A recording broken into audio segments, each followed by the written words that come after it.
সবাইকে আমন্ত্রণ জানাচ্ছি আরটিভির নিয়মিত স্বাস্থ্য বিষয়ক আয়োজন মেডিক্যাফে পাওয়ার্ড বাই নেভিয়ান। প্রিয় দর্শক, আপনাদের সাথে আছি আমি ডাক্তার অর্থি জোখরিফ। ডায়াবেটিস এবং উচ্চ রক্তচাপ আমাদের দেশের প্রেক্ষাপটে খুব প্রচলিত জটিলতা। পরিসংখ্যান বলছে বিশ্বব্যাপী প্রায় 127 কোটি ব্যক্তি উচ্চ রক্তচাপে ভুগছে। অন্যদিকে প্রায় 57 কোটি ব্যক্তি ডায়াবেটিসে আক্রান্ত এবং বাংলাদেশের পরিসংখ্যানটি অত্যন্ত ভয়াবহ। প্রায় 2.5 কোটির বেশি ব্যক্তি উচ্চ রক্তচাপে আক্রান্ত, কিংবা পরিসংখ্যান ভেদে অনেক ক্ষেত্রে 5 কোটি পর্যন্ত ছাড়িয়ে যায়। দর্শক, এই যে ডায়াবেটিস এবং উচ্চ রক্তচাপ প্রত্যেকটি ঘরে ঘরে একটি সাধারণ জটিলতায় পরিণত হয়েছে। বেশিরভাগ ক্ষেত্রে আমরা বিষয়গুলো প্রাথমিক অবস্থায় বুঝেই উঠতে পারি না, এবং অনেক ক্ষেত্রে দেখা যায় জীবনের একটি নির্দিষ্ট সময় পেরিয়ে যাওয়ার পরে আমরা জানছি যে আমরা এই দুটো রোগে আক্রান্ত দীর্ঘদিন ধরে।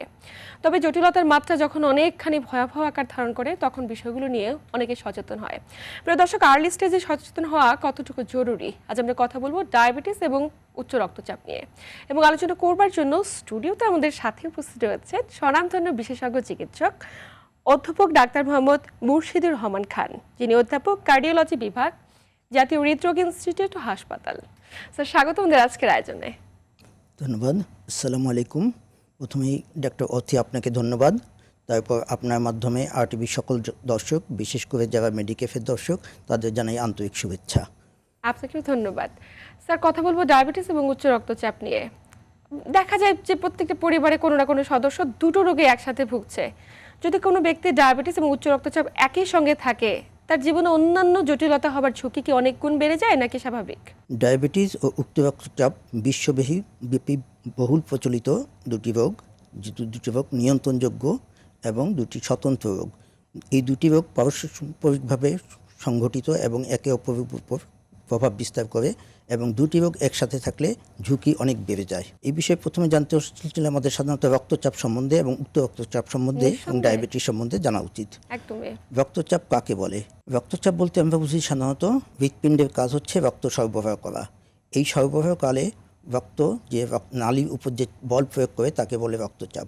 স্বাভাবিক রক্তচাপ হচ্ছে 120/80 মিলিমিটার মার্কারি। যখন এটা 140/90 মিলিমিটার মার্কারি উপরে চলে যায় তখন আমরা বলি এটাকে উচ্চ রক্তচাপ। দীর্ঘদিন যদি উচ্চ রক্তচাপ থাকে সাধারণত বিভিন্ন ধরনের জটিলতা দেখা যায়। পক্ষান্তরে ডায়াবেটিস হচ্ছে ইনসুলিন ঘাটতি অথবা ইনসুলিন কর্মক্ষমতা যদি কমে যায় তখন আমাদের শরীরে কিছু সিমটম দেখা যায়, যেমন পলিইউরিয়া বা প্রস্রাব ঘন ঘন হওয়া, পলিডিপসিয়া বা আমাদের পানি পিপাসা বেশি লাগা, অথবা পলিফ্যাজিয়া যখন আমাদের খিদা বেশি লাগে, অথবা ধরেন আপনাদের অনেকে দেখা যায় শরীরে ওজন কমে যায়। এগুলো হচ্ছে ডায়াবেটিসের লক্ষণ। দুইটা রোগের লক্ষণ এবং একই রকম থাকে। সাধারণত দেখা যায় যে যাদের ডায়াবেটিস উচ্চ রক্তচাপ থাকে তাদের ডায়াবেটিসের ঝুঁকি দ্বিগুণ বেড়ে যায়। আচ্ছা আচ্ছা স্যার, এই যে একটা ডায়াবেটিসের ঝুঁকি উচ্চ রক্তচাপের সাথে সম্পৃক্ত, আমরা স্যার অনেক ক্ষেত্রে তো আমরা উচ্চ রক্তচাপে আক্রান্ত হয়েছে কিনা আমরা তো জানি না। আবার দেখা যায় এটা নিয়ন্ত্রণ করার ক্ষেত্রে আমাদের কোনো সচেতনতা নেই। আসলে উচ্চ রক্তচাপ নিয়ন্ত্রণ করাটা কতটুকু জরুরি বলে আপনি মনে করেন? আসলে উচ্চ রক্তচাপ বেশিরভাগ কোনো সিমটম থাকে না, এই জন্য আমরা অনেকেই জানি না যে আমরা উচ্চ রক্তচাপে ভুগতেছি। যেই সিমটমগুলো থাকে সেগুলো হচ্ছে মাথা ব্যথা, মাথা ঘোরানো, ঘাড় ব্যথা, চোখের দৃষ্টিশক্তি ঝাপসা হয়ে যাওয়া, অথবা হার্টের কোনো সমস্যা। এই সমস্যাগুলো যখন হয় তখন আমরা ডাক্তারের কাছে যাই, কিন্তু বেশিরভাগ ক্ষেত্রেই দেখা যায় যে আমাদের কোনো সিমটম থাকে না, আমরা ডাক্তারের কাছে যাই না। যখন অন্য কোনো রোগের জন্য আমরা ডাক্তারের কাছে যাই তখন দেখা যায় যে আমাদের উচ্চ রক্তচাপ থাকে। আবার উচ্চ রক্তচাপ থাকলেও ধরেন বাংলাদেশে উচ্চ রক্তচাপ যাদের আছে তাদের 50% লোক জানেই না যে তাদের উচ্চ রক্তচাপে ভুগতেছে। যারা জানে তাদের 50% লোক চিকিৎসা গ্রহণ করে না। আবার যারা চিকিৎসা গ্রহণ করে দেখা যায় 50% তাদের মধ্যে ডায়াবেটিস অনিয়ন্ত্রিত থাকে। এই অনিয়ন্ত্রিত ডায়াবেটিস যখন দীর্ঘদিন থাকে তখন এই জটিলতাগুলো দেখা যায়। তার মানে একজন ব্যক্তির অনিয়ন্ত্রিত ডায়াবেটিসটাকে নিয়ন্ত্রণ করছে না বলে তার উচ্চ রক্তচাপটা নিয়ন্ত্রণে থাকছে না, এমন একটা শ্রেণীও রয়েছে। দুটোই আছে, যাদের অনেক সময় দেখা যায় উচ্চ রক্তচাপ আছে, ডায়াবেটিস আছে, তারা জানে না যে তাদের উচ্চ রক্তচাপ আছে। আবার অনেকদিন দীর্ঘদিন যাবত ডায়াবেটিসে ভুগতেছে, তাদের দেখা যায় উচ্চ রক্তচাপের জন্য জটিলতাগুলো বেড়ে যায়। স্যার, এই যে জটিলতা বাড়ছে বেশিরভাগ ক্ষেত্রে আপনি যেমনটি বলছিলেন যে কেউই সঠিকভাবে নিয়ন্ত্রণ করছে না, না উচ্চ রক্তচাপকে নিয়ন্ত্রণ করছে না ডায়াবেটিসকে নিয়ন্ত্রণ করছে। আমরা যদি দুটোই অনিয়ন্ত্রিত রাখি শরীরের অন্যান্য অঙ্গ প্রত্যঙ্গ কি কি ধরনের ক্ষতিগ্রস্ত হতে পারে? আসলে ডায়াবেটিস এবং উচ্চ রক্তচাপ দুটোই হচ্ছে নিয়ন্ত্রণযোগ্য রোগ। এই দুটো রোগ কোনো সময় কিওর হয় না। আমাদের নিয়ন্ত্রণে রাখতে হবে, সাধারণত জটিলতাগুলো পরিহার করার জন্য। দেখা যায় যাদের এই জটিলতাগুলো আছে, তার মানে শরীরের প্রত্যেকটা অঙ্গের কমপ্লিকেশন বা জটিলতা দেখা যায়। যেমন আমাদের ব্রেনে যেটা হয়, সেরিব্রাল ইনফ্রাকশন বা মস্তিষ্কে রক্তক্ষরণ কম হয়। অনেক সময় দেখা যায় যে মস্তিষ্কে তাদের রক্তক্ষরণ হয়, স্ট্রোক হয়। আবার চোখে ঝাপসা দেখে, চোখে সাধারণত রেটিনোপ্যাথি, ডায়াবেটিসের কারণে রেটিনোপ্যাথি হয়। আবার হাইপার টেনশনের ক্ষেত্রে রেটিনোপ্যাথি হয়। অনেক সময় দেখা যায় যে রক্তে জমাট বাঁধে এবং চিরতরে অন্ধত্ব বরণ করে। বুকের মধ্যে সাধারণত দেখা যায় বুক ধরফর করে, পালপিটেশন হয়, অথবা অনেক সময় মায়োকার্ডিয়াল ইনফেকশন বা হার্ট অ্যাটাকের মতো জটিলতা এবং হার্ট ফেলিওর মতো জটিলতা দেখা যায়। তারপর আমরা আসি যদি কিডনিতে বহু রকম জটিলতা দেখা যায়। ডায়াবেটিসের জন্য জটিলতা হয় এবং আমাদের হাইপার টেনশনের জন্য কিডনিতে জটিলতা হয়। সাধারণত দেখা যায় সিকেরি বা কিডনি ফেলিওর রোগ হয়। অনেক সময় দেখা যায় যে কিডনিতে অ্যালবুমিন যায় এবং আলটিমেটলি দেখা যায় রেনাল ফাংশন, ক্রনিক কিডনি ডিজিজে ভুগে। আবার অনেক সময় যে রক্তনালীতে যখন যে জটিলতা হয়, সাধারণত দেখা যায় হাত পায়ে আলসার বা ঘা হয়। এগুলো সবই উচ্চ রক্তচাপ এবং কিডনির ডায়াবেটিসের জটিলতার কারণে হচ্ছে। আমরা যদি রক্তচাপ এবং ডায়াবেটিস নিয়ন্ত্রণ করতে পারি, আমাদের এই কমপ্লিকেশনগুলো সাধারণত হয় না বা ধীরে ধীরে হবে। নিঃসন্দেহে এই জায়গায় প্রত্যেকটা ব্যক্তিকে নিয়ন্ত্রণে সচেতন হওয়াটা খুব বেশি জরুরি। স্যার, একটা বিষয় জানতে চাইবো, যেহেতু আমরা উচ্চ রক্তচাপ প্রাথমিক অবস্থায় বুঝতে পারছি না, আপনি বলছিলেন যে তেমন কোনো উপসর্গ প্রকাশ পায় না, কারা সচেতন হবেন এটা একটু জানা জরুরি, যে আসলে আক্রান্তের ঝুঁকিতে কারা রয়েছে এবং কখন তারা পরিমাপ করবে, নিয়মিত কি পরিমাপ করা জরুরি? যাদের সিমটম থাকে তারা তো জানে যে তারা উচ্চ রক্তচাপে ভুগতেছে, তারা ডাক্তারের কাছে যায়। কিন্তু যারা অ্যাসিমটোমেটিক, কোনো সিমটম থাকে না, তাদের সাধারণত জটিলতাগুলো বেশি হয়। এই জন্য প্রতি বৎসর অন্তত একবার করে হলেও আমাদের উচ্চ রক্তচাপ এবং কিডনি পরীক্ষা করা জরুরি। নিঃসন্দেহে। এবং স্যার, যারা উচ্চ রক্তচাপে আক্রান্ত, আমার প্রশ্নটা একটু ভিন্ন রকম, যে অনেকেই নিয়মিত চেক আপ করছে না এবং যখন আপনারা পরামর্শ দেন যে দীর্ঘদিন একটি ওষুধ খাওয়ার পরামর্শ, অনেকে দেখা যায় ওষুধটা অনিয়ন্ত্রিতভাবে খাচ্ছে। যেদিন প্রেশারটি বেড়ে যায় সেদিন শুধুমাত্র কন্টিনিউ করছে এবং অন্যান্য দিন নিজের মতো করে গ্যাপ দিচ্ছে, আবারও শুরু করছে। আসলে এটি ঝুঁকিকে কতটুকু বাড়িয়ে তুলতে পারে? আমাদের দেশে মানুষের একটা মিসকনসেপশন থাকে, যেটা হচ্ছে মনে করে যে রক্তচাপ স্বাভাবিক হয়ে গেলে আর ওষুধ খেতে হবে না। এটা সবচেয়ে বেশি হয়। এই জন্য অনিয়ন্ত্রিত এবং অনিয়মিত ওষুধ খেলে সেটা ঝুঁকি আরও বেড়ে যায়। কিছু কিছু ওষুধ আছে যেগুলো বিটা ব্লকার, এগুলো হট করে ছেড়ে দিলে দেখা যায় আমাদের প্রেশার অনেক বেশি বেড়ে যায় এবং স্ট্রোকের প্রবণতা থাকে। বিশেষ করে ডায়াবেটিসের ক্ষেত্রে এক অবস্থা। ডায়াবেটিসের সাধারণত কয়েকটা ভাগে ভাগ করা যায়, খাদ্য নিয়ন্ত্রণের মাধ্যমে, ডিসিপ্লিন এবং ওষুধের মাধ্যমে।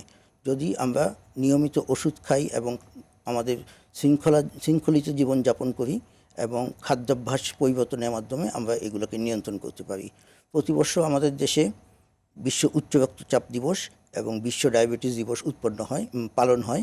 বিশ্ব উচ্চ রক্তচাপ দিবস হয় 17ই মে প্রতি বছর। উদ্দেশ্য হচ্ছে জনগণকে সচেতন করা, আমাদের উচ্চ রক্তচাপের জটিলতাগুলো পরিহার করা। এই প্রেক্ষাপটে প্রত্যেকটি ব্যক্তিকে সচেতন করা, যাতে তারা অন্তত নিজের রক্তচাপটি এবং ডায়াবেটিসটিকে সঠিকভাবে নিয়ন্ত্রণে রাখতে পারে, নিয়মিত চেক আপ করে, নিয়মিত চিকিৎসকের শরণাপন্ন হয়। স্যার, একটু জানতে চাই যে উচ্চ রক্তচাপে যারা ভুগছে, তারা যদি একই মেডিসিন দীর্ঘদিন কন্টিনিউ করে, কোনো রকম ফলো আপ না করে, এটা কি তার জন্য ঝুঁকির কারণ কিনা, বা এই ওষুধ থেকে কি নিয়মিত পরিবর্তন করার কোনো পরামর্শ থাকে কিনা? আমাদের মূল উদ্দেশ্য হচ্ছে উচ্চ রক্তচাপকে নিয়ন্ত্রণে রাখা, এবং এই নিয়ন্ত্রণে রাখতে গেলে শুধু ওষুধ না, ওষুধের আগে কিছু নন ফার্মাকোলজিক্যাল থেরাপি আছে।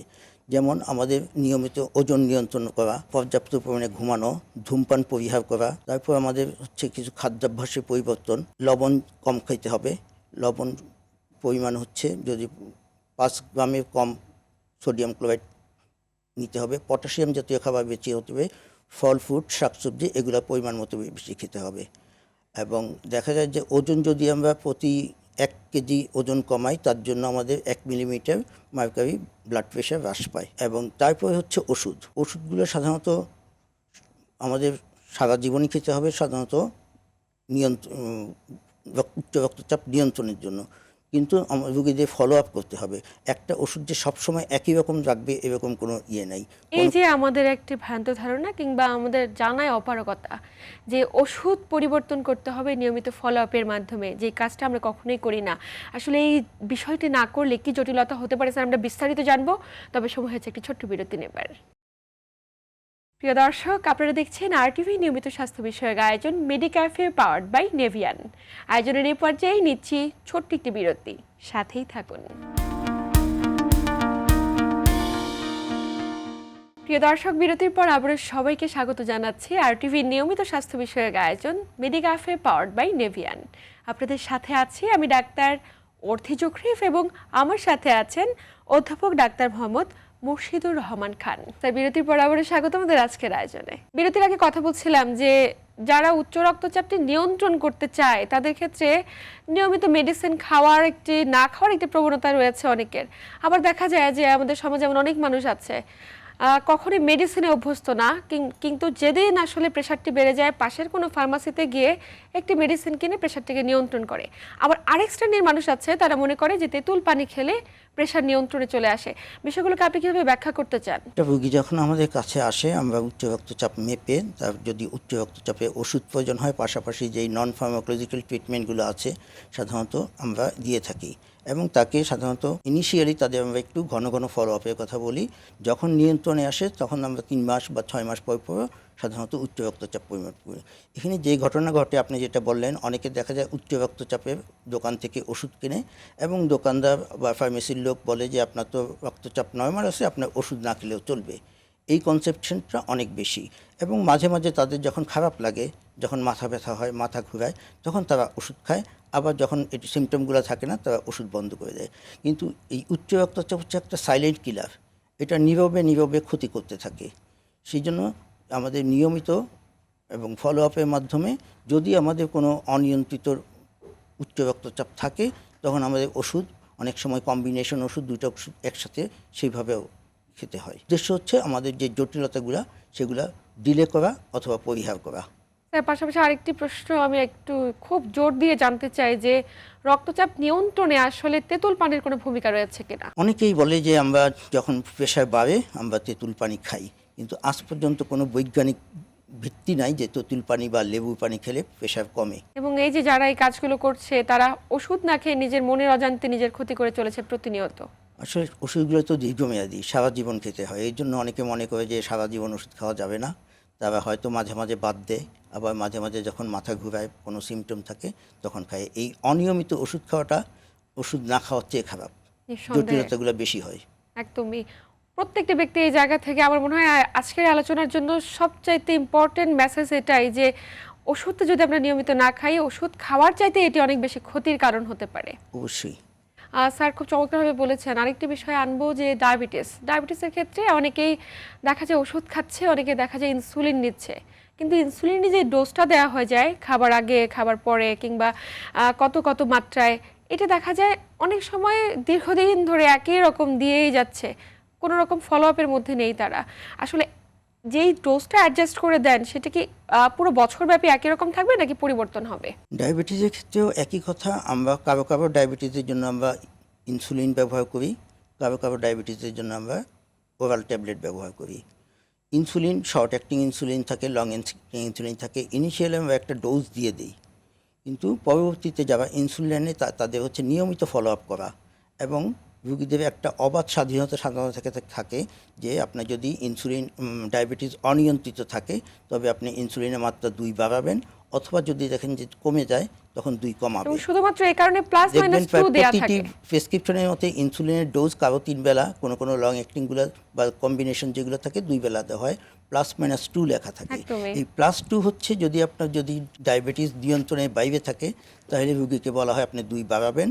আর যদি দেখেন যে ডায়াবেটিস হাইপোগ্লাইসেমিয়া কাছাকাছি চলে আসে বা নিয়ন্ত্রণে একদম কঠোর নিয়ন্ত্রণের দিকে চলে আসে তখন 2 কমানো, রুগীকে স্বাধীনতা দেওয়া হয়। অনেকের দেখা যায় যে ডায়াবেটিস ঠিক মতো ওষুধ নিচ্ছে, ইনসুলিন নিচ্ছে, কিন্তু প্রায় সময় হাইপোগ্লাইসেমিক হয়ে যায়।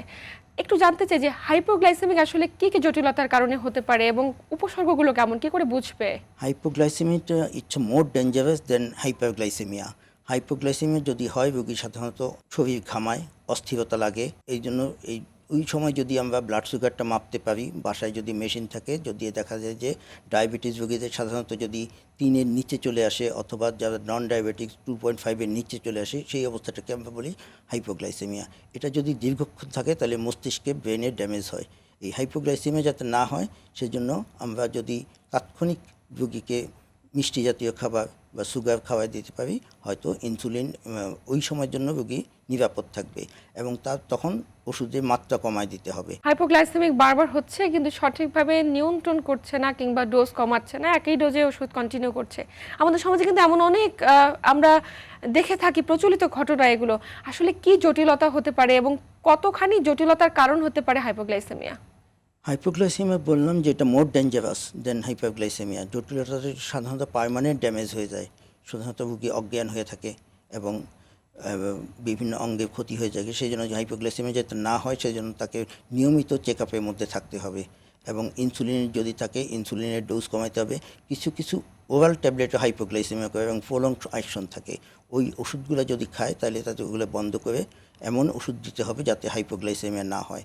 এখন আমাদের দেশে অনেক মেডিসিন পাওয়া যায়, সেগুলো সাধারণত হাইপোগ্লাইসেমিয়া করে না। তার মানে এই যে উন্নত প্রযুক্তির মাধ্যমে বিভিন্ন ওষুধ এসেছে, অবশ্যই প্রত্যেকটি ওষুধ যদি গ্রহণ করে এবং সুনির্দিষ্ট চিকিৎসকের কাছে গিয়ে চিকিৎসকের প্রতি আস্থা রাখে, নিয়ম করে খায়, অনেকখানি নিয়ন্ত্রণে আনা সম্ভব। অবশ্যই নিয়ন্ত্রণে আনা সম্ভব, কিন্তু তাদের জন্য যথাযথ মনিটরিং প্রয়োজন। যারা ইনসুলিন নেয় তাদের হাইপোগ্লাইসেমিয়ার চান্স রিলেটিভলি বেশি থাকে, এই জন্য তাদের দিনে 2 বা 3 বার করেও তাদের ব্লাড সুগার দেখতে হয়। ওরাল ট্যাবলেট যারা খায় তাদের জন্য হয়তো 15 দিন, 1 মাস, 2 মাস, 3 মাস পর পরে সাধারণত ব্লাড সুগার দেখা হয়। কিন্তু তাদের জন্য আরেকটা পরীক্ষা আছে যেটা HbA1c।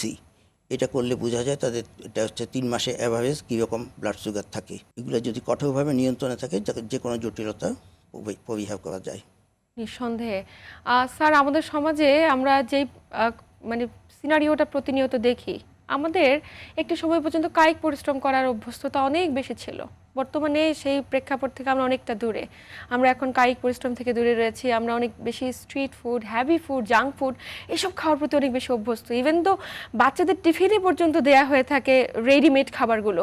এই বিষয়গুলো পরবর্তীতে ওই বাচ্চাগুলোর কিংবা ওই প্রত্যেকটি ব্যক্তির উচ্চ রক্তচাপ এবং ডায়াবেটিসের ঝুঁকিকে কতটুকু বাড়িয়ে তুলতে পারে? আমরা যখন ছোটোবেলা ছিলাম আমরা দেখতাম গ্রামের লোকজন প্রচুর হাঁটতো, কিন্তু এখন আর তারা হাঁটে না এবং অল্প দূরত্বে তারা সাধারণত রিক্সা, অটো এগুলো ব্যবহার করে। ইভেন ঢাকা শহরে যারা আগে আমরা ছোটোবেলায় খেলাধুলা করতাম, কিন্তু এখন খেলাধুলার মতো ওরকম পরিবেশ নাই। সবাই হচ্ছে এই মোবাইলের উপর আসক্ত, বসে বসে মোবাইল ব্যবহার করে। এই জন্য তাদের দেখা যায় যে তারা যে স্থূলকায় হচ্ছে। আবার বিশেষ করে যে জাঙ্ক ফুডগুলো খায় এগুলোর মধ্যে সোডিয়াম সল্ট বেশি থাকে, সাধারণত ফ্যাটি ফুড থাকে। এগুলো অ্যাভয়েড করা এবং আমাদের সুষম খাদ্য ব্যবহার করা, সবুজ শাকসবজি, ফলমূল, বিশেষ করে ফলমূলের মধ্যে যে পটাশিয়াম থাকে, পটাশিয়াম আমাদের সাধারণত রক্তচাপ কমায়। কিন্তু যে সমস্ত জাঙ্ক ফুড থাকে, সোডিয়াম ক্লোরাইড থাকে, এগুলো আমাদের উচ্চ রক্তচাপ, সাধারণত রক্তচাপ অনিয়ন্ত্রিত করে। আমরা একদম আলোচনার শেষ প্রান্তে। স্যার, আপনাকে আন্তরিক ধন্যবাদ গুরুত্বপূর্ণ তথ্য এবং পরামর্শের মাধ্যমে দর্শকদের উপকৃত করবার জন্য। ধন্যবাদ সবাইকে। আর বিশেষ পরামর্শ যে সবাই উচ্চ রক্তচাপ নিয়ন্ত্রণের জন্য রেগুলার উচ্চ রক্তচাপ মাপবেন এবং চিকিৎসকের পরামর্শ অনুযায়ী প্রেশারের ওষুধ এবং ডায়াবেটিসের ওষুধ নিয়মিত ব্যবহার করবেন। প্রিয় দর্শক, আরটিভি নিয়মিত স্বাস্থ্য বিষয়ক আয়োজন মেডিক্যাফে পাওয়ার্ড বাই নেভিয়ান আছে এ পর্যন্তই। আসুন জীবনযাপন পদ্ধতিতে কিংবা খাদ্যাভ্যাসে একটুখানি পরিবর্তন আনি, তবে আমরা ডায়াবেটিস এবং উচ্চ রক্তচাপের মতো একটি জটিলতম জটিলতাকে অনেকখানি নিয়ন্ত্রণে আনতে পারবো। সবাই ভালো থাকুন, সুস্থ থাকুন এবং আরটিভির সাথেই থাকুন।